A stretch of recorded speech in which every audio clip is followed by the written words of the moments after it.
আমি Android mobile, সবাই আমাকে খুব ভালোবাসে।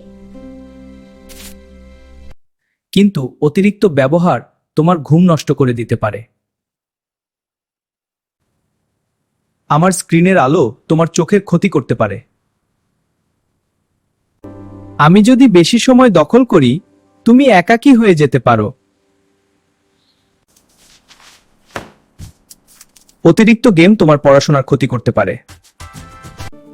অতিরিক্ত সোশ্যাল মিডিয়া তোমাকে মানসিক চাপ দিতে পারে।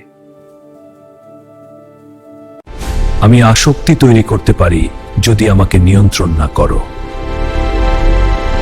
কিন্তু সঠিকভাবে ব্যবহার করলে আমি তোমার ভালো বন্ধু। আমি তোমাকে শিখতে সাহায্য করতে পারি। ওয়াও, সত্যি? তাহলে শুরু করি। হ্যাঁ, এটা দারুণ। তাই আমাকে ব্যবহার করো বুঝে, না হলে ক্ষতি কিন্তু তোমারই।